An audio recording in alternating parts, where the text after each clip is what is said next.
Thank you for being here and choosing probably the best session ever. Because we're being filmed, I'm going to say a lot of superlatives today. But I'm Rachel Yanof, and I'm with Achieve60AZ, which by multiple pins are giving that away. And this is my colleague, Joe O'Reilly, at the Decision Center for Educational Excellence. I always get close. So we're going to go back and forth. At one point, we're going to stand uncomfortably close to each other because we're trying to pick up both of our voices from one lavalier mic, so we're giving you a warning that that's coming. But we also want to just, other caveat is that please interrupt, ask questions. Many of you know both of us pretty well and our programs really well, so this is a great opportunity to dive in deeper, ask all the questions you've ever wanted to know. And for those of you who don't know it as well, by the end, you will be experts, don't worry. Because former teacher in the room, and I feel like it's important to know what you're going to learn today. We're starting with objectives. So we want you to be able to share the work that we're doing at Achieve and the Decision Center for Educational Excellence. We also want you to actually use these tools. So Achieve, think of it as a tool to use. I will get to that in a little bit. But also Decision Center, like we want these to be things that start conversations, that help your community make decisions, that really spark that sort of what are we going to do next feeling for the community. So please, please, please use both of our programs. I was going to say use us, don't use us, but use our programs or our organizations to better forward the work that you are doing. All right, this is where we're going to stand sort of close to each other. So just to put in context kind of what's going on, and I know most of you are educators and probably don't deal with foundations and things like that. There are groups that are out there that are pushing certain outcomes that they want to promote. Achieve60 is pushing the percent of the population that has a college degree or a certificate with value in the workplace. Expect More Arizona is pushing expecting more. There's Stand for Children, which is working with parents. Different groups that are advocacy groups that are pushing certain outcomes that they'd like to see. There are groups, research groups like myself and those independent researchers who are looking at the data and trying to figure out what do we know about the current education system and what can we learn from it and how can we use that to improve? And underlying some of that is the foundations, the Helios Education Foundation, the Arizona Community Foundation, Piper Trust, and others who are funding, Helios is funding this session today, is funding Achieve60, is funding the Decision Center, because we're all trying to work together to have certain student outcomes, to improve the student outcomes in Arizona. Those will happen with what you do. So we're here kind of trying to promote in the community and in the education community certain results and certain outcomes, and hopefully we're all aligned in what we want to do. So that's kind of the big picture of what Rachel does, what my role is, what Helios's role is in this whole ecosystem. Yeah, and I think we also just wanted to be really clear. You know, we get to have this fun job of standing in front of you all today, but you all get to do the work like directly with students, with young people, supporting them. And so we certainly don't think that we are taking the place of that, nor do we want to be taking the place of that. The work you all do is incredibly important. Our hope is that we supplement all of that work and give you more tools to do that work even better, faster, more furiously. Great movie, by the way. But in order to ensure that we reach these big goals that we have for our state. So are there any questions on this or anything that makes you go like, where does this fit in? Where do I fit in? Awesome. We're so good at our job already. All right. So let's talk about Achieve60, which is my favorite thing to talk about. So the goal itself is different from the organization. I'll get into that in a second. But the goal is that 60% of Arizona's adults, 25 to 64, we have to define adults, will have a license, degree, or a credential by 2030. And this didn't come about just because people were like, that's a cool number, it'd be really fun to have that be a slogan for Arizona. It came about through a lot of deliberate conversation by smart people. I was not in the room at the time, so I can say that about them. I'm not bragging about myself. I do think I'm smart, but I wasn't one of them. But the idea was we have this vision that we want to be winning in Arizona. And if you think like 6, 7, 10 years ago, you probably remember that the conversation around education in Arizona usually went something like this. We're bad, we're really bad, we're really, really bad, and we're 51st out of 50, which I always thought was really fun because, you know, how does that work? But yeah, so like we only focused on how we weren't winning. And it was really hard to define what winning would look like, right? Because does winning look like every kiddo graduating high school? Does winning look like having more and more students having access to our universities? Does winning look like every kid having quality pre-K? All of those things are phenomenal, but what defines winning? And so this smart group of people, again, not there, myself, this smart people said, you know what, we want to define winning as this vision. The vision of Arizonans being able to make choices. They're having economic freedom. They're able to choose the kinds of things they want to spend their money on, choose the job or career they want to be in, make choices for themselves and their families. So economic spending power, economic freedom, economic choice. And that would mean a thriving economic Arizona, right? So it's not about just people holding up a certificate or a license or degree, which is, certainly one way to look at the goal. But it's really about what does that piece of paper or what does that pathway offer the person? And what sort of the philosophy behind it and the vision of it is it offers opportunity and freedom of choice. So if that was the vision, then they said we have to sort of get people to like this vision. So they went around, this really smart group of folks, and said, do you support economic freedom of choice? Do you support this version of Arizona where we win? Do you support the idea of all boats rising? It's kind of easy to support, so that was good. 100 plus organizations plus municipalities have signed on so far and said, yeah, this is an Arizona that we think would be a pretty great place to live. This is a vision that we want to support, we have. And then, after getting all those folks launching the big goal of 60%, everyone looked around and said, man, it would be kind of nice if we had some organization to support that. And that's where we came in, myself and Brianne. There's a whole two of us at Achieve60. And Brianne's about to have a baby, so there's going to be one of us for a hot minute. So if we're slow to ever get back to you, we have a really good excuse. But we serve as the organization to promote that goal. So the goal itself is great. It is everyone's to use. It is the state's goal. It is not our goal. But we want, as an organization, to hold that goal as a North Star, to keep our eyes focused on that. Because I also would imagine that you've been in education long enough, you can know that we really like chasing the next thing. We're kind of like squirrels, right? Ooh, that's a good goal. Let's go for that. Ooh, that's a good thing. We want to stay focused for the next 11 years, that this is our goal. This vision, this version of Arizona is what we are striving for collectively together. So we're holding that. We also are here to inform and report, to make sure that we know what's happening, that is a best practice, and we elevate that to help scale and build coalition and sort of force behind things that work in Arizona. So that's our job as an organization. The goal is a great big goal that everyone gets to own. The organization has a pretty small role of keeping that goal promoted. Notice what I didn't say. We're not here to solve it. We're not here to fix it. We're not even here to create the roadmap to how to do that, because that's for everyone, every local community, every local institution, every school. That's for you to figure out, because you know your people the best. So we want to be here to support you, but we're not actually going to give you answers today. So if you were waiting for that, I'm really sorry. This is the part where I give you the bummer news. But we are going to have some really good conversation about cool things that could be happening. Yay! Okay. All right. Whoops. It's going so well there. So let me show you kind of where we are at and where we have been.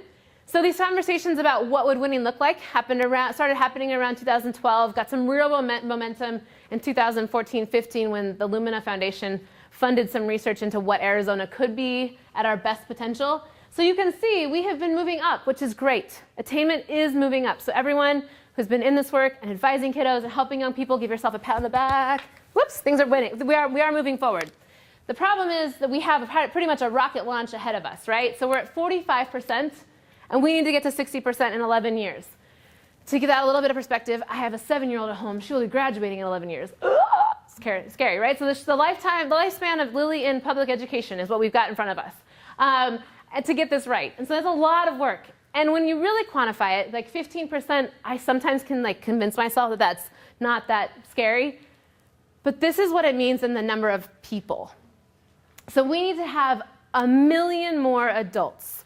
And that right now, I'm saying adult is a kiddo who's a freshman in high school, because they're roughly 14, through 55-year-olds, right? Because by the time we get there, they'll be in that age range. 1 million more adults attaining. It's not an insignificant number. It's definitely going to take a collective amount of effort from all of us. And like I said, this sort of rocket launch is assuming that we just every year are making the same kind of growth. It's going to look a little bit more, I imagine, like steady and slow, and then hopefully we're going to see some of these sort of bigger things take off. But it's a lot of work, and excuse me. And again, the million is a number that I think about a lot, of where are we finding those million people? Who are those million people? And we'll dive into that in a second, but that is where we're going. Any questions on that? Okay, I also just need to reiterate, because I probably didn't do it well. Part of the reason that this moved forward is that we've gotten a little bit better at counting certificates. So just remember, this goal is not just 2-year and 4-year degrees, but it's also certificates. And so looking across the spectrum at what kinds of certificates are in Arizona, how are we getting kiddos into those pathways and those opportunities for steps along the way, not just saying 2-year and 4-year degree. Okay. Before you go on, yeah, please. If you get discouraged by this number, how you're supposed to do your graph is starting at 0. So when you started at a higher number, it looks like a bigger change. So it is more accomplishable than maybe this graph shows. Although I want people to be feeling some urgency. Good, thank you. All right, so here's sort of the arguments behind this. And I would just offer this as tools in your toolbox. So I'm guessing that sometimes you encounter people who say, why are we doing this? This isn't important work. Students, okay, good, I get some nods. But like students don't need all of these next steps. Like high school's enough, or I don't know what the words are that people are using, but sometimes there's sort of veiled comments of like, those kids don't need this, which, you know, if you are like me, you want to jump across the table at them. So here's some tools in your toolbox, maybe to share with people about why actually this is really important. So if you just look at the sort of economic imperative, right? First of all, we all know that Arizona could use a little bit more funding for like everything. Our roads are crumbling. Our school system, as we like to talk about, is failing everybody. We need people who are smart, who answer the 911 call to make sure that they're getting to us and taking care of us when we get sick. We have an aging population and we need more and more people in healthcare, all kinds of things. Well, if we educate people, we actually can see some money coming to Arizona. So this number came from the doubling report the College Success did, and they just said, what if we were to match the number of Latino attainment holders, people who have a 2- or 4-year degree, to our white attainment number? What if we were to just do that? So not saying that other people don't matter, but let's just play with those 2 buckets. If we were just able to do that and move our Latino attainment to match our white attainment, that's an annual $2.3 billion benefit to Arizona. Now, I spent some time listening to people at the Capitol whine about how much money they need, and it's around that number. If we just focus on doing this work right for the kiddos that we serve, we actually solve some of our deficit challenges. Now, if we live in perfect world, which we don't, because if you have ever taken an economics class, you know that their favorite thing to do is talk about the perfect world, but it doesn't exist, and everyone acknowledges it doesn't exist, so why do we learn about it? I never got a good answer to that. But let's pretend like we live in the perfect world, and we get to 60% post-secondary attainment, and every person with that degree has a job that perfectly matches their attainment level, right? So perfect world where all these people have attainment, all these people have a job commensurate to that attainment. That perfect world is a $7.6 billion annual return for the state of Arizona. Now again, perfect world doesn't exist, but partially perfect world could exist, and I certainly would take half of those amount of dollars in a second and help for building Arizona that we want, right? The infrastructure, the future workforce, all the things that we care about for Arizona. Lastly, this is my favorite number. When someone tells you that a college degree is not worth it or necessary or needed, you can at least share this number with them. And this is based on a 4-year degree, which there's certainly tons of merit in a 2-year or a certificate. We just only had the numbers at the time for a 4-year degree. But this is the return on our investment for a person in Arizona holding a 4-year degree. So that's $660,000 benefit to Arizona for somebody who holds a degree. That means they're not on social services as likely anyway. These are economic and social benefits of this person being able to pay taxes, of being able to invest in their communities. And roughly, if you think about kindergarten through 16, if they're all in public school systems, so public K-12, public university, we're spending about $300,000 right now. If you look at what we spend per pupil plus those 4 years at the end, that's at least a doubling of our return on our investment, right? We put $300,000 into a kiddo, but we get $660,000 back. It is so worth it. So when someone starts the argument of it's not worth it, you just shut them up with this big old number and smile big, okay? But I'd also say that there's the sort of beyond that is that we know that our employers want to be places where there's actually employees to do those jobs. And one of our problems is that we have some giant gaps. This is probably not a shock to any of you, so I'm just going to share numbers that you already know, but this is from the Education Progress Meter.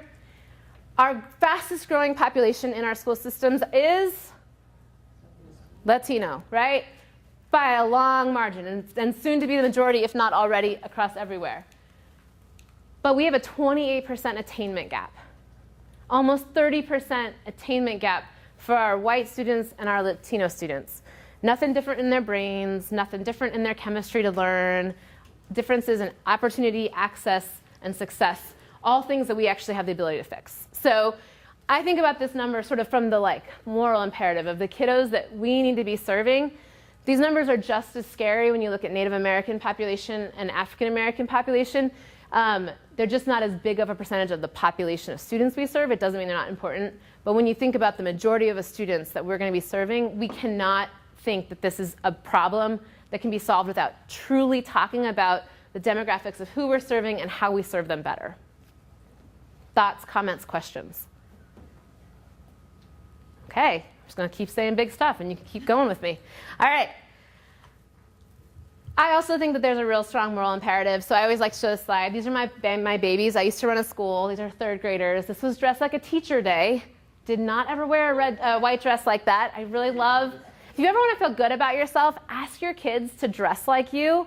We all must be like models. It's amazing what they think we look like. But really, if our students attain, and if they attain at the levels that they can, that we know that they can, it's a better life for them. It's that economic freedom of choice and opportunity for them and the future generations, right? This is not like an argument that I want to have with anybody. It's just a true statement, right? Education is opportunity, and we need to give every kiddo that opportunity. And I think it's a moral obligation on all of our parts to ensure that we bring that to life for every kiddo, especially these little tiny cute people who think that we're role models and rock stars. All right, so radical stuff here. Not really. We have these pillars and strategies that we've come up with. And in these pillars and strategies, what we've sort of said is, here's what it means to be an attainment state. And these pillars and strategies are nothing new and revolutionary. They're just things that Arizona is doing, but we could probably do better on scale and in collaboration. And I realize you cannot read all of the numbers below it, but the sort of 4 big buckets, right? We have the pipeline, early childhood through high school. So we have this group of people who are in our school system. And we need to do things in that bucket at a more thoughtful way to ensure attainment happens. We have post-secondary access and success. So who's getting into and who's succeeding in these systems for post-secondary? How is workforce and business development matching with this move for attainment? So one of the things we need to think about as we're doing this work is we don't want to have a bunch of young people or a bunch of adults returning to the educational system who get trained up and then don't have a job. We don't want to become Denver's favorite place where we export all of this talent, which is sort of happening. One of my theories is if we just stop all flights to Denver, our attainment numbers will jump at least 5%. But we want to ensure that our young people and our adults who get an education are staying here. And then systems and structures. Joe will talk about this more, but part of what's been hard in Arizona is that we don't have systems and structures to even know how we're doing, right? Our data systems don't really communicate with each other.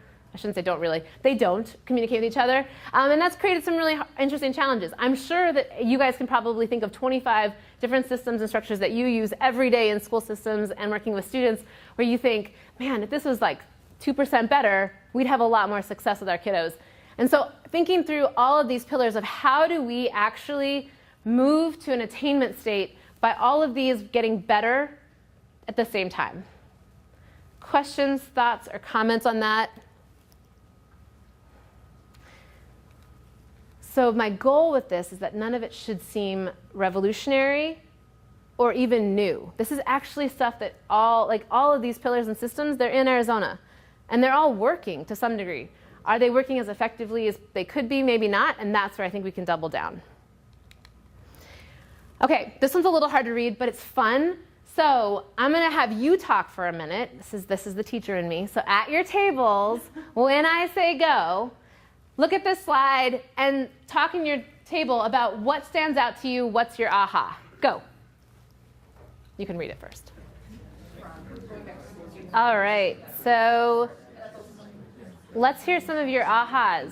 So what stood out for you, or what was the aha, or what about this made you think? And I have to repeat what you say, so go slowly so we can get it on the video or camera, whatever it is. Yeah, Felicia, you're being volunteered, so you have to share now. What stood out is the 27% of students are graduating with a post-secondary degree, but doubling that rate and what it would mean for our workforce. And I was just letting them know, I was at a meeting yesterday with Councilmember Kasachik's office, and they had mentioned that right now we have 39,000 open positions in Arizona that are being waiting to be filled, and we just don't have that skilled workforce. But by doubling that number, we would be able to meet the needs of those jobs. Yeah, so the sort of big aha is that we have some really massive opportunity in the number of people who are completing our post-secondary programs. And if we just were to tackle sort of doubling that number, we could fill some of these big gaps we have where we have employers at lots of different levels with lots of jobs sitting there, but they can't find the skilled work. So how do we match, match those two? Roughly, that's my summary. Awesome, other ahas that came out. Ours was kind of on the same data, but a little bit differently, where there's college access, and then there's certificate or degree attainment. And right now we have a system that creates attainment at a really low rate. Mm-hmm. So do we focus on increasing more access so kids cannot be successful? Or do we focus on creating a system that delivers kids to the degree and certificate, and then we get more kids in the pipeline? Yeah. Where do you focus spend our first? Because it's a high school. Mm-hmm. This is real easy because that's all the college's fault. It's really interesting. There's something that came out from the National Student Clearinghouse yesterday or the day before. And what it showed for Arizona was kids who went to a 4-year school full-time, they're like 87% of them completed. But the ABOR data says that the students, we just don't have enough students going into a 4-year school full-time. So that's where the gap seems to be. It's if you can get them to college, they seem to go on to the second year and complete. But at least the 4-year, the 2-year is a whole different situation. But the 4-year, they do tend to complete. It's getting those students prepared so they're successful at the 4-year school. Yeah. I think that's a really good point, but it probably goes back to your gap analogy, which is our middle class white kids who can afford to go to U of A will be fine with or without us. Yeah. Yeah. That's not who we need. But right, our focus of young people that are, so the access question of who's getting access and are they prepared and are they successful? Yeah. And it's not just access to attainment. And the two, I think you're right. So what I would argue, certainly, because I get to argue all kinds of things, so I'm not the one who has to do it necessarily, is all those things have to work in tandem, right? We can't just say more access and not worry about attainment. We have to think about how do we have more access and success when you get there. And those two have to be ready. And we talked about then so is that 27%, is that due to kids not having academic experiences in high school that prepared them for college? Probably not. Is that kids didn't have college success strategies when they left us? Right. So we talked about what could we do? Well, we're real good at playing the high school game, but are we helping them transition to what is it to be good at the college game? Yeah, so to sort of recap, the question being, what's the thing that's holding people back, right? If only 27% are being successful, what's happening to the other 63%? There we go. Math on the fly, not easy. And I think so and I'm really excited. I think our universities and our community colleges are actually asking those questions in really thoughtful ways and saying, so where is the sort of drop-off point? What's making you stop out? And when you think about what's happening at community college levels with multiple measures, what's happening with our 2+2 systems and our AZ transfer and helping students see pathways, I think it's pretty positive that we've gone from the a la carte model of here's 3,000 different classes you could take and you're 18, make a good choice, to here's 19 different meta majors, pick one. Let's talk about that and we'll advise you through it. So I think that there are some of those really deep conversations of what's holding us back from success even when people show up. So one more aha, not that I don't love this conversation, but I want to, yeah, Heidi. So one thing that I was particularly interested in is the adult learner piece. There's only so much that K-12 or 9 through 12 can do. You already have way more on your plates than you've got pay or capacity or extra, funsies for. And the idea that if we need 1 million more credentials and there are 1 million adults with some college and no degree, that seems like a pretty obvious, we should talk to them, right? Mm-hmm. and to try and get this attainment conversation in communities, in churches, in municipalities, in regular businesses, to have HR managers and supervisors support their own people into getting a credential so that they can move up in the organization that they're already in, and like not tell high school counselors that this is your job and like, come on, just do it, right? To like push that responsibility onto a larger net of people. Yeah.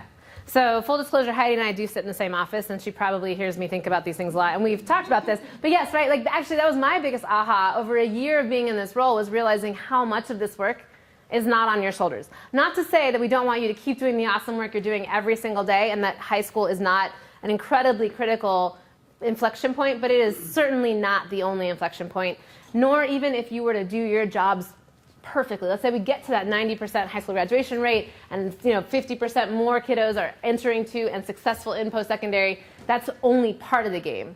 To get to that million number, we really have to think a lot about where are our adults for who, for whatever reason, started and didn't complete. They had a kid, their car broke down, they couldn't get to school, and they didn't know that they could just call and get an excuse, and they just thought they had to drop class, or that someone in their family got ill, or that last bill came in and they just couldn't pay it, and that was the final straw that said, you know what, this place isn't for me. There's so many stories behind why people aren't completing, and how do we get underneath those stories and find the ways to support them, bring them back into the into the education force, to then get them back into a career of the future. So many questions, but it's definitely about adults. Yes? So you've been thinking about this topic. What are your thoughts on the need for building the student self-efficacy? Because graduation is one component, but if you don't believe you're going to be successful in that environment, pair that off of what the state accountability system is doing by removal of growth. His campus celebrates kids that grow even though they're not proficient yet. Right. So what's your thought on self-efficacy and the accountability measure? Yeah, so thoughts on self-efficacy, accountability measures. So I think that it is an open conversation of, are we incentivizing for our high schools the behaviors that are actually long-term success behaviors, right? And I have not been part of those conversations until I got in this job a year ago, and now I'm tangentially part of them. And I think that there's a lot of room to have a conversation about that. I also think it goes to us having some deep and thoughtful conversations around, are we valuing the skills that our young people are coming in with already? So I have been in education well, Melissa's known me for a really long time. I've been in education since I was 21 years old, and I started talking to my kids in South Phoenix about how they had to have more grit. Well, you know what? Those kids show up every day with more grit than I'll ever have, and yet we sort of don't count that in the same way. So I think that there is a real honest conversation to be had about, what is a low-income kiddo who shows up every day under extreme circumstances, like what is their self-efficacy, and how do we just unlock that? So that's my own bias, but it's a big conversation that I think we need to have. And I think you had some opinions over there. I didn't want to cut you off. No, and you didn't at all. I was going to take that same question as related, self-efficacy is related to growth, but I wanted to spin it into the CCRI indicators, as what your opinion was, or yeah. Well, I think Joe has a lot of opinions about CCRI too, but we have talked, well, and I think it's one of the things we talked about. Like, CCRI doesn't give you any points, and I don't think it was meant to be, I don't think anyone meant this maliciously, but it's interesting, if we care so much about attainment, there's no value for there's no points awarded for whether students go on to post-secondary institutions. We give points for if you fill out the FAFSA, but that doesn't necessarily mean that we've helped you think about a post-secondary institution, right? So there are definitely some places that we could really think about once we have the data and once we can prove the case, which is all Joe's job, so we'll just let Joe do that. But yeah, can we actually have some better measures and incentivize the behaviors that we actually know are better for our young people? So a lot of great stuff out of that. Okay, I'm taking more than my fair share of time, so I'm going to bust. Oh, good, it wasn't my turn anymore. So it's all Joe's turn. He's going to answer all of our data questions. Okay, everyone, talk about your favorite kind of Girl Scout cookie. Go.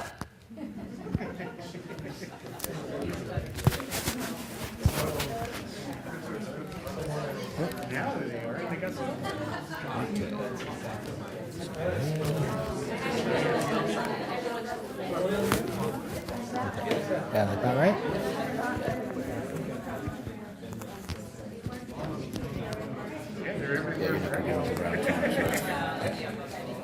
Thank you. Okay, so that's advocacy. That's the purple dress. This is the gray suit. So a little change in atmosphere here. As I was looking at her slides, I'm going to talk about the decision center in a second, but one of the things we've been doing is collecting data. And so in the first year, they just came out with some data about the class of 2017, but we looked at the class of 2016. So this graph is kind of by segue.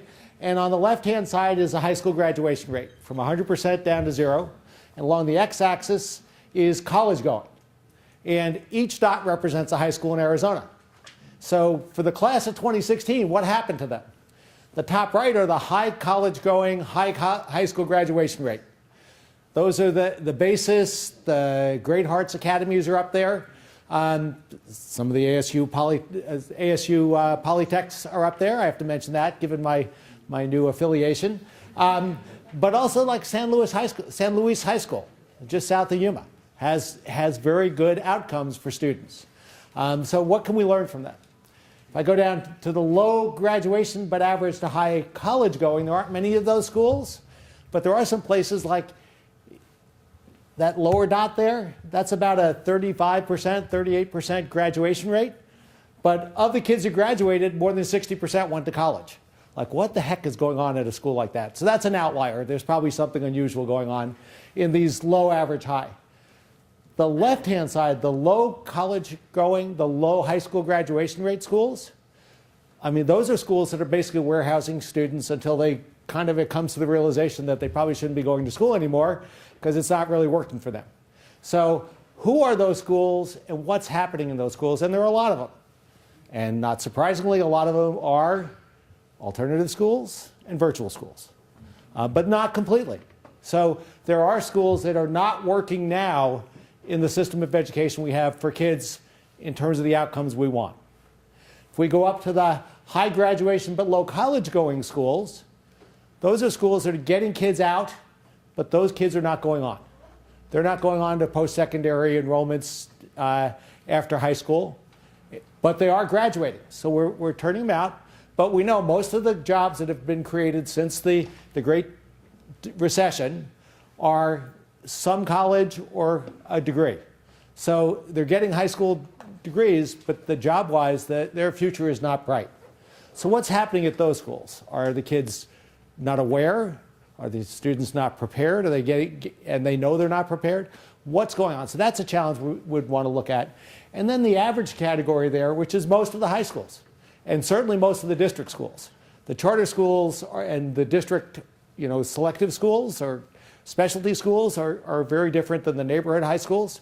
Most of the neighborhood high schools in the state are there with 80% or more of the kids graduating and about half the kids going on to college.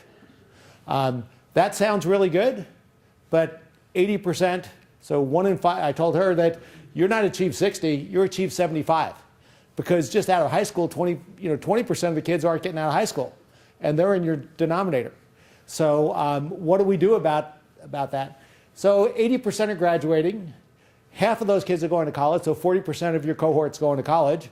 And we know about half of those kids will get a college degree. They will actually attain, given the current patterns. And your kids who are lower income, they're probably about 9%. They're going to be a lower percent. And actually, there's some data saying that we have a gap in K-12. The gap of attainment when you get to college grows wider between students who are higher income and students who are lower income. So that's really the challenge as this is the number challenge compared to the verbal challenge that she gave you. So as I'm looking at the landscape, what's going on at those places? And there's some places like Cove Red Mountain High School. It's Tecnos Paz. It's like Cortez, Colorado is like the next biggest city. It's about as far northeast as you can get. 70% of their graduates went on to post-secondary, okay, from the class of 2016. 7 out of 10 of their graduates. The next year, because the data just came out, only 2 out of 10. So what did they do to get 7 out of 10? What's going on? What was their secret to success? Patagonia. If you look at the map of where, and this has happened year after year, FAFSA completion, they are the brightest green spot, the highest FAFSA completion of any place in the state. And I called down there because I was in Mesa. I wanted to know what was going on because I want to see what other people are doing. Oh, that's so-and-so. She gets all the kids to fill out the FAFSA. Well, their college going rate is above 40%. for a rural Arizona town. So what can we learn from there? Ajo. In 2010, Ajo had no kids going on to college. A couple years later, they had almost 2/3 of their kids going to college. Mostly Hispanic, mostly low income. I've tracked it since then. About half the kids were going to college a few years later, and I just looked up 2017 and it's 24%. So what happened at Ajo that they made such a change, but we didn't sustain it? So how can we learn about what people are doing and learn how to sustain some of those changes and not be just because so-and-so was there? And then after a couple years got a better paying job, and we didn't really keep it up. So those are some of the challenges we have. We have people out there that are succeeding, and we need to learn from them. So I'm at the Decision Center for Educational Excellence. It's a new center started by Paul Luna from the Helios Foundation and Michael Crow from ASU. It's powered by the Helios Education Foundation. They're funding it. It's a 3-year grant with 2 extensions possible. So this could be a 10-year project. It's not a short-term, let's do something and let it go away. Let's see if we can help change the system within Arizona, the education system. And as I started talking about, as I met with Dr. Crow, he said, speed is not your friend. Speed is not your enemy. Speed is your friend. So it's like, let's change, let's support, let's do things as quickly as possible. So the theory of action is kind of, we have advocates out there, informing people, getting people to focus on issues, but we really don't have someone going and looking at the data and modeling the education system and seeing what's going on. I remember when we had a graduation requirement, and I could tie 3rd grade aims to the graduation requirement. So 3rd graders who fell far below were not going to graduate. And that led to some conversations about, okay, what are we doing about that? Or do we just tell the 3rd graders, you can give up now? So if we can model some of the education system, we can see where things are working and where some things are not working. So pull all the data together on the education system we can, bring together all the resources of ASU in analytics, in modeling, in visualization, in content knowledge, and apply it to the Arizona education system. Dr. Crow, when I met with him, and I won't say we talked, I listened for 15 minutes. He said, you don't have 2 people working for you, you have the whole university. You know what happened the first time I went out into the university and said that? They said, we didn't get that memo. But that is the intention, is let's bring to bear everything ASU can do to change the education system and do it not to people, but with people. So the third part of it is bring in stakeholders, bring in you, the educators, bring in the business community, bring in policymakers, and say, where are we, where do we want to be, and how do we get there? And that's kind of the theory of action. It's not something that's, that we're going to come in with answers. We're going to look and give you what we see in the data, and then talk about what we do based on that. So the goal is significantly better student outcomes, and ASU has a charter. I walk by it every day. It's chiseled into granite at the entrance to ASU. And the last line of it is, the ASU is taking fundamental responsibility for improved economic, social, cultural, and overall health of the communities we serve. So that's the mission of ASU, and that's kind of the mission I've been given, and others at ASU have been given, in terms of what are we doing that actually changes what's happening and changes the outcome for students in Arizona. And the focus is the students, not necessarily the schools, although that's how you're going to make the changes. But keep in mind, your focus is students' outcome and the eventual impact on our communities and the people of Arizona. So one thing we did in the first, as we first started, was we have state goals, progress meter goals, right? So how many are proficient 3rd grade, ELA, how many are proficient 8th grade math, high school graduation, college going. So when I got to ASU, I said, I've been calculating this by hand for the East Valley, because it's great to have state goals. It's even okay you have a county goal, or you can give me some county data, but Maricopa County is the size of Connecticut, and it says nothing to us in the East Valley. So we started talking and said, wouldn't it be great if we could get communities talking about these things by giving them their community's data? So what we've done is create an education progress meter that shows for a community what percent of the students in your community are at the goals. So how well is a community achieving goals? So in Tempe, it includes all the Tempe elementary schools, the Kyrene schools, the one Chandler school that's in Tempe, all the charter schools. So giving a community the opportunity to do that. Okay. Okay. Then if you clicked on one of the, and you as a school district or as a school, you've seen the disaggregated results, but this disaggregates the results for the community by subgroup from the AZ merit results. Okay. And then you can drill down to a school district or to a specific school and see what the results are. So a community could start discussing what are our results, what are the results for the different groups of students within our community, and then have that discussion. And then you could even look at comparable cities. Okay. Now Nogales isn't a comparable city to Tempe necessarily, but I like to show this one because it really gets Tempe people going. I'd start by saying, okay, who do you think is going to have better outcomes? Tempe, the home of ASU, the home of the Maricopa Community College District, all the people who work at ASU who live in Tempe, or Nogales, the place you go down to, to visit maybe if you want to go across the border and come back. That's most people that I talk to, their interaction down there. Well, what do you know? Nogales has a higher percent of third graders proficient in reading and English than Tempe.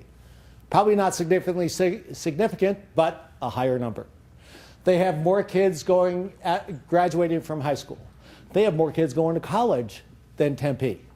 That's kind of like the old Pace commercial with, this was made in New York City. I mean, the ASU, the Tempe people and the ASU people are like, Nogales has a higher college going than us? How could that be? But it got people going. It got people discussing. And you can go to our site, the Decision Center, decisioncenter.asu.edu, and look at our tools. And if we have some time, we could even pull it up and you could yell out some cities and we could see the results. Okay. So, the other thing we've been working on this first year, and our idea is we want to get people discussing the data, discussing the patterns that we see, and then deciding what to do. So we're putting together a tool where we can look at graduation and college going. And with this tool, what you'll be able to do is choose school characteristics, community characteristics. You could list a number of schools, and it will choose schools. You could even draw a square on this map, and it will choose all schools within that square. If you want to compare, and the idea here is we want to look at comparable schools. We want to look at schools that have more than half Hispanic. We want to look at all the rural schools because we're a rural school. But we're trying to create a tool that people could do that and have these conversations. And then it will show you some characteristics of the community based on the census data. So it will show you what's the educational attainment of adults in the area, how many are employed, how many are unemployed, what's the income ranges in the community.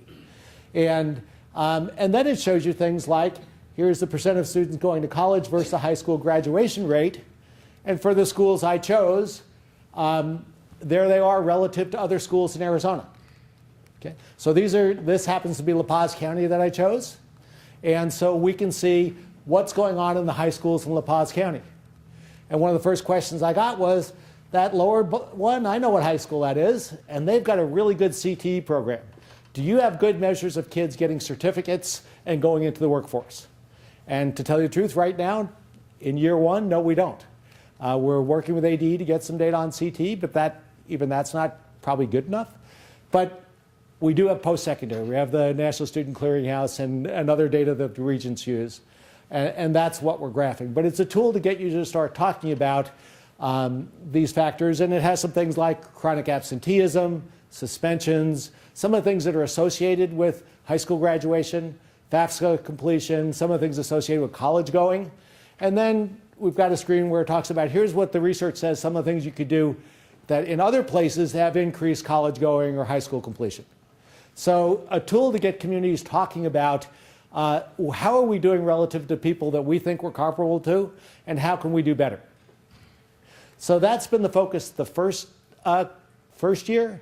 our goal is really to do some analysis and model the education system so we can learn more about who are the outliers, who's the Patagonia, who's the one who's the Nogales or San Luis, who are doing really well given their population. What are they doing and what can we learn from them? And when this decision center was announced, there was a reporter who was talking to Dr. Crow and Paul Luna. And I still took the job after hearing this. So they asked, hey, how will you know this center is successful? So, and you're all educators in here, so you have the same reaction I probably did. We said, I'll know the decision center works when our metrics, including attainment and all the other metrics for education, increase 10, 20, 30%. Okay, the way I remembered this was he said 20, 30, 50%. In my mind, it was even bigger, and it was like, no way. It was my first reaction, but it was, and then Paul Luna goes, and that's not on average, that's for all kids. So it's like, how do we ever get there? Well, luckily, I'm Irish, where our national motto is hold my beer. And I thought, hey, both literally and figuratively, hey, I'm up for a challenge. I've been working on this a long time in education. This is saying, hey, can you move the system?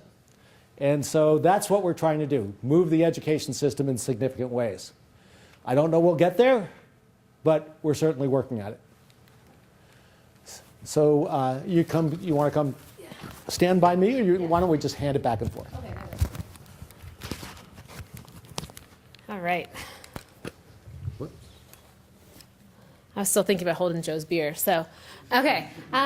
So a couple things just to think about when we think about the landscape and how we're going to do this work, right? So Arizona, our decentralized system has some huge advantages and some maybe disadvantages, but I think we can take it as advantages for now.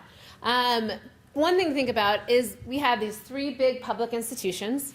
We have this 3 tribal colleges, and we even have more, I think, sort of on the, if you look at the work that they're doing to try to localize some tribal colleges, even using other people's accreditation and supporting each other so we can have more access in some of our most rural communities. We have 10 community college districts, which Maria Harper-Marinick will really appreciate me saying, just as a reminder, Maricopa Community College District itself is 10 colleges, but it's 1 district. And then we have 10 more districts all across the state. On top of that, we have 500 more, really, post-secondary institutions in the private sector. So there's a lot of opportunity for our young people to find a pathway and an opportunity for themselves, a lot of opportunity for our adults to find that way to re-engage with education. But this is a lot, and it's overwhelming. Even though we only have 3 universities, when you think about all the add-on, it's going to take a lot of collective work, and it's going to take sort of some tools and some opportunities for our people to see, here's some data and some projections on how we can see success through these, that's Joe's job. My job is just to highlight there's a lot of ways to get to Chicago. We just got to help people find that path. Are you still clicking? Okay, great. So, one of the things that we did, we just put out a state of attainment report. And we just tried to lay out the groundwork, right? Like, here's the pillars, here's the sort of strategies we see under these pillars, here are the major big buckets of inflection, as we already talked about, and then here's some actions we can take. I want to be really clear. You all are doing the work every single day. So if you leave here thinking that Joe and I are saying, hey, go do more, that's not actually what we're saying. Please keep doing what you're doing. You're doing amazing things. But if the tools that we can give you today help you do that more better, we want to do that. And so some actions that I think about as far as what we can do as a collective community, at least from your sort of buckets, are these couple of things. So can we collectively advocate for more career counselors across our campuses, right? I do not even pretend to understand what your days are like as a counselor, but I imagine there's a lot of jumping between kid in crisis and other things I need to do. And that kid in crisis part is so critical. So how can we carve out real space for people to have these post-secondary conversations, especially for our kiddos for whom that may not be the dinner conversation. It doesn't mean that their parents don't love them. It just means that that's not the conversation that they're having that day. How can we figure out what's working? So to Joe's point, we have places where this stuff is all working. And it might be working because of one human, or it might be working because of a system. It might be working because they have a different sort of funding resource that we don't understand totally, and not every community has it. But what's working and how do we leverage that? Part of that is modeling it and showing it in data, and part of that is disseminating that information so that other people can do it on scale. Can we streamline some of these systems of enrollment? So I think about this a lot. I ran a high school, and I always thought it was really funny that you go from senior year of high school, where someone is checking attendance every single period, where your mom and dad get called if you don't show up, where there's generally a dress code of some sort, and you have to be there from, let's say, 7:30 to 2:30. To 2 months later, when your brain is no more developed, a world where we say, if you don't show up, no one's gonna know, jammies are okay, and you're just gonna fail at the end of the semester if you don't do well. And we think it's maybe the kids' fault that they didn't figure it out. Like, these two systems are so crazy. So can we streamline some of the enrollment processes? Can we streamline some of the systems? Can we model maybe some of these really cool pilot programs where they're doing some transition programming to say, this is the outcome you get when you do this kind of thing. Or if you change this about freshman year experience, either at the high school level or at the college level, we have better outcomes. So I think there's a lot of opportunity there. I get excited about thinking about those kinds of things. You can see, I think, can we think about more access, especially for our rural communities, to dual enrollment programs, to some of our online programs that are affiliated with our universities, so that people are entering into college and community colleges and post-secondary certificate programs even with already some of that under their belt, so the financial burden feels less, so they have that feeling of self-efficacy, so they have that feeling of I belong here. And all of those things add up. But we want to ensure that it's not just for some kids, it's not just for some districts, it's for all kiddos across Arizona. And then I would say, we certainly see a lot of success in our CTE programs, but those seem to be very, very localized and almost becoming more like magnet programs for some kids and not others. How do we ensure that that's so unilaterally available to all students and expand that access to that opportunity, and stop the conversation of CTE being just career. CTE is a pathway to college, career, further learning, all of the above, and that needs to be a bigger conversation.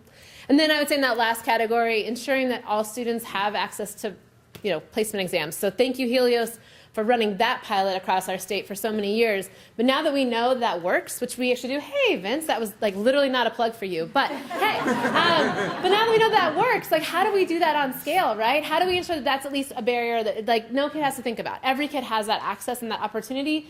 Again, that's where data is gonna be incredibly important, and modeling and showing when we do these things, we get this outcome, and we get it for every kid. And and arguably what we're seeing with all of this data is it helps our kiddos at the lowest income or at the first generation more than it helps others, and that's not a bad thing. That's a great thing. Okay, more there, but just know that those are kind of some of the things we're thinking about. Great. Oh, back to you. This is our dance. Well, in a sense, it's both of us now, and it's for this group talking about. So you've heard a little bit about what Achieve60 Arizona is doing, what the Decision Center is doing. You've also heard that the way I'm going to be judged is by what you do, by how the system changes, what are our outcomes.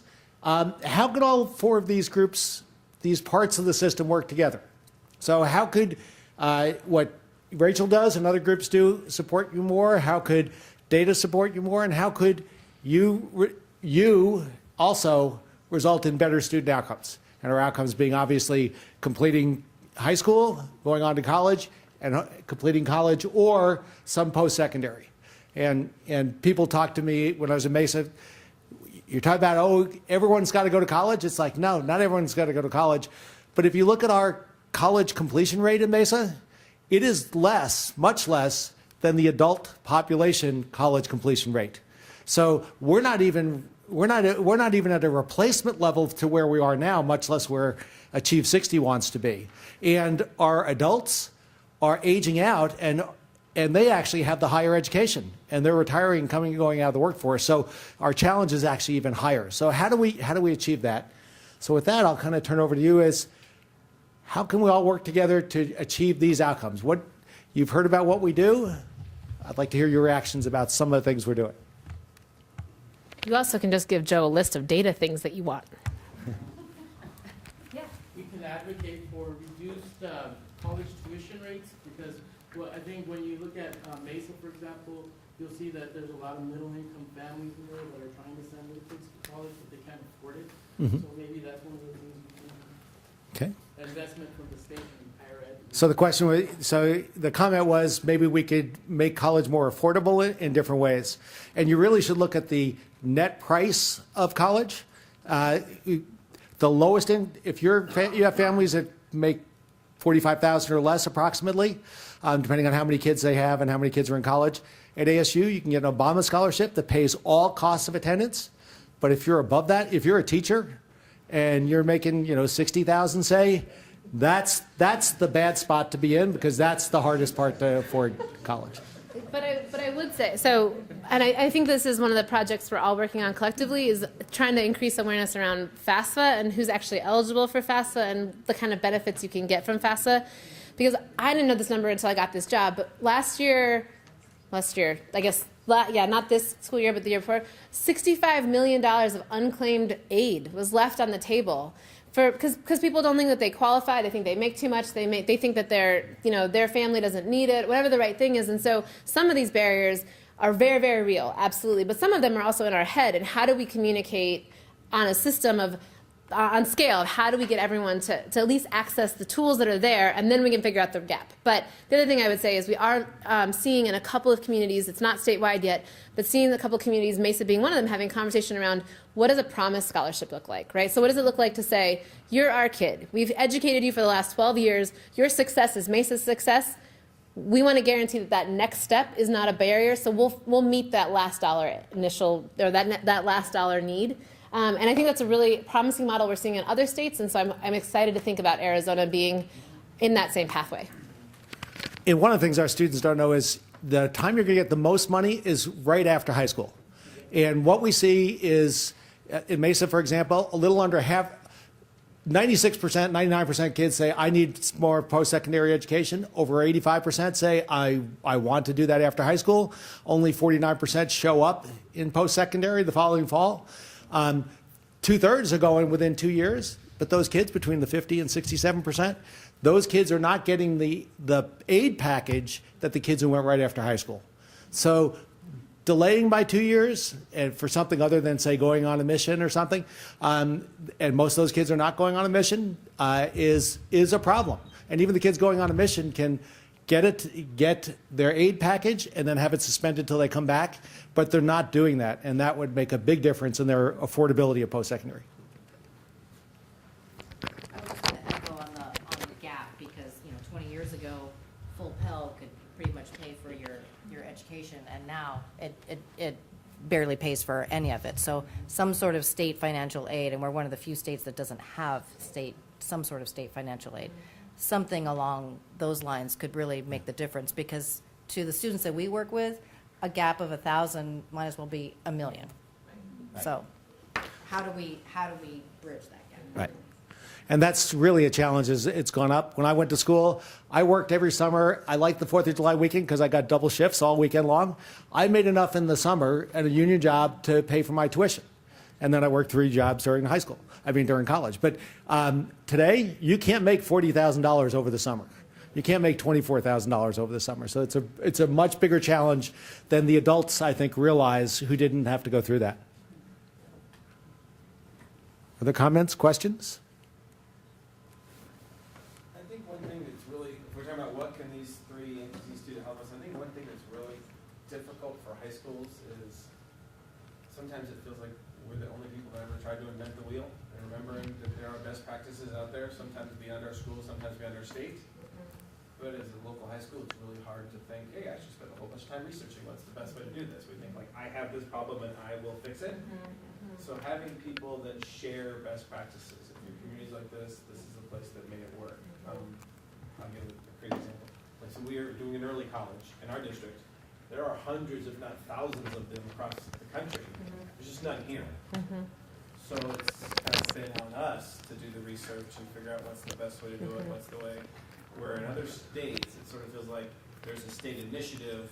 That initiative comes with funding and directions and supports to say, if you want to do these things, this is where we're going. So sometimes it feels like Achieve60 is like, there's this massive thing, and good luck. Yeah. Here's a plan, follow one of these paths to help us get there. Yeah. Gateway Early College High School is one of our outliers in terms of positive outcomes for dealing with a challenging population. So they're one group to talk to about what they've done. Yeah, so I hear that. I do think that's one of our charges, is to try to figure out the best way with a two-person organization, so I'll give that caveat, to at least drive people to resources and to elevate best practices so that we're not reinventing wheels or inventing wheels, period. And I do hear you. In other states, often the attainment goal is a state initiative, right? It comes out of the governor's office or the Department of Education, and so there are resources and sort of people and some different things behind it. What I will say, and I used to be envious of that. I went through my 6 months of being envious of that, and now I'm at the place of, but the ability for us to be nimble in Arizona and the ability for us to do things on a local level, that I talked to my colleagues in Chicago, and it's not possible in Chicago to do anything without involving Chicago Public Schools, which is a behemoth to even imagine, think about working with, right? Whereas, in Mesa, they're going to have a scholarship program probably in the next 2 years, like that. They're just going to figure it out, right? In Tempe, you've already got programs moving and shaking. So, there are some advantages and disadvantages. What I will say, just from a very short, today have something resource-wise. I know this cool organization called the College Access Network, and they try to gather best resources too. And Heidi is sitting right there. So you should sit by Heidi at lunch, because she could actually help you with some of those things. But you're right. There are so many things that we could have a better catalog of and be supporting in. I think the Decision Center has an awesome opportunity to help us see the data, and then once we see the data, to drive the other way, to say, we know some of these things work, how do we get that information to our schools in a collective way? So it all will sort of start spinning in the same direction. It's just going to take some time. But thanks for surfacing that. And she disparaged Chicago. That's where my mother's side of the family is from, so I have to say something. In terms of modeling, what Chicago did, they had a horrible graduation rate problem. Very few students were graduating. And they looked at patterns, and they were trying all kinds of things. But the data told them, look at ninth graders. If you can get a ninth grader out of ninth grade on track, taking enough credits, and including reading and math, their probability of graduating and even going on to post-secondary was much higher. And as they put that in place, as I've talked about that, one superintendent said, well, then what do we do? And I said, well, I'll tell you what Chicago did. It was up to the school. They knew what strategies were out there, but they knew their school. And they knew if they focused on these ninth graders and implemented strategies for their community, they could make a difference. And over 8-9 years, their data shows they really did. So Chicago took the intractable problem that if you've ever been in an inner city school, I mean, you're just like, how do we change things here? And they actually did in a very positive way. And use data. So that's an example in my mind of hopefully things we can learn and things we can implement here. Okay, if there aren't any other questions. Can I leave you with one other thing? So we said at the beginning, we want this to be a tool that tools that you can use, and also spark conversations. So hopefully you're already thinking about the conversations you want to have at lunchtime and the people you want to follow up with. But as far as tools to use, right? So the Decision Center for Educational Excellence, as it rolls out, you're going to see that more and more. So that's certainly coming and on tap, and you know how to think about data. From Achieve's perspective, I would just say, we're a tool too. The goal is not owned by me. It's not owned by anyone. It's a collective goal that the sort of Arizona as a whole has agreed upon.